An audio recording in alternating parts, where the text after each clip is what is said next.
Oui, merci d'abord pour cette opportunité. Et par rapport à votre question, moi je pense que déjà après notre qualification pour le playoff, on savait qu'on allait jouer Sangabalinde, mais la date n'était pas connue. Et après, bon, les matchs est programmé, nous les jouons demain. Et comme vous l'avez souligné, nous avons joué pas 3 matchs, mais 4.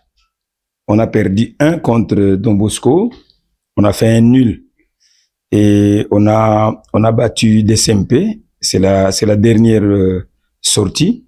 Demain, nous jouons une équipe de Sangabalinde que je trouve, moi, très équilibrée. En dépit de ce que les résultats donnent au finish. J'ai trouvé cette équipe-là stable, surtout au niveau du milieu de terrain, avec 2 milieux récupérateurs qui remplissent pleinement leur rôle. Et je pense que de ce fait, nous allons jouer ou nous nous attendons à un match qui sera amplement disputé, parce que nous aurons en face de nous une bête blessée qui a prédit 3 sorties.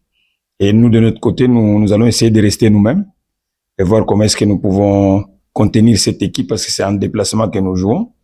Et notre souci, c'est de faire le meilleur résultat possible à la fin. Oui, c'est vraiment une question intéressante. Pourquoi? Parce que si j'ai fait les comptes par rapport au match joué à l'extérieur de notre cadre, nous n'avons pas fait de bons résultats. Nous n'avons pas fait de bons résultats. C'est là plutôt le travail que nous avons. Nous avons du pain sur la planche, ce côté-là. Et puis après, bon, la première phase avait un autre esprit.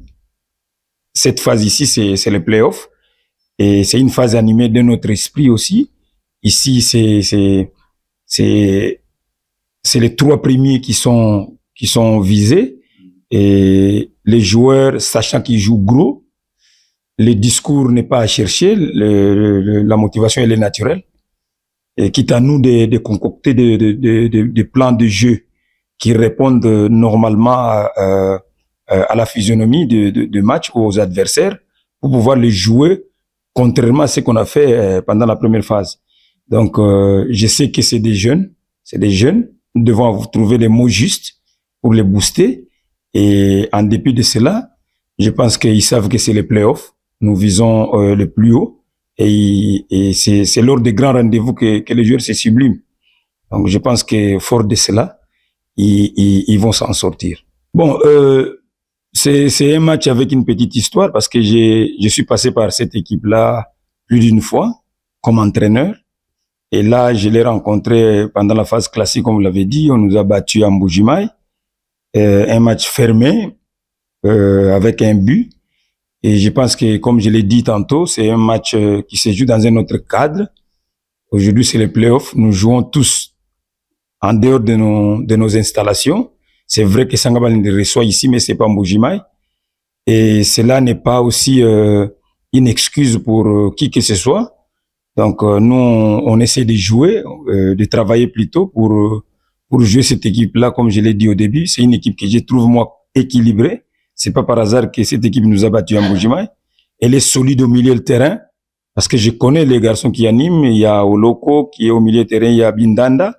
C'est des vieux briscards, ils savent ce qu'ils font. Donc, voilà, ils ont un vécu. Et quitte à nos jeunes de s'adapter, je sais que nous allons nous créer des occasions. Il va falloir les mettre au fond pour ne pas trop douter.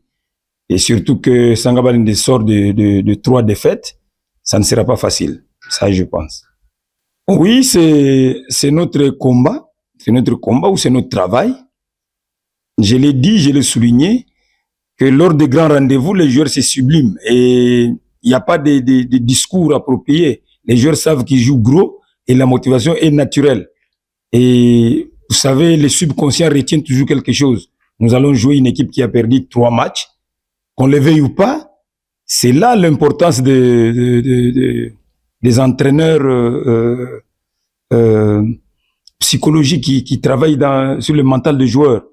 Ça nous manque criamment au pays, mais je pense que nous avançons petit à petit. C'est aussi notre travail. Nous ne sommes pas seulement entraîneurs sur le terrain. Nous sommes là pour travailler le mental des joueurs aussi. On l'a fait, quitte à ces jeunes de traduire des discours en actes, parce qu'entre les dire et les faire, il y a toujours un trait d'union qu'il faut remplir et ça passe par le travail. Exactement, ici, c'est pas les liens indiqués où nous devons étaler tout ce que nous avons concocté comme plan de jeu, mais je pense que là, vous parlez d'un bloc équipe, qui doit être placé quelque part sur le terrain.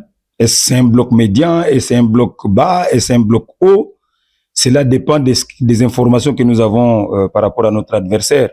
Mais après, nous savons qu'il y a une animation offensive et il y a une animation défensive aussi, et la transition. C'est là que ça va se jouer, parce que le haut niveau, c'est la transition. Dès lors que vous maîtrisez la transition négative ou positive, vous êtes dans les bons.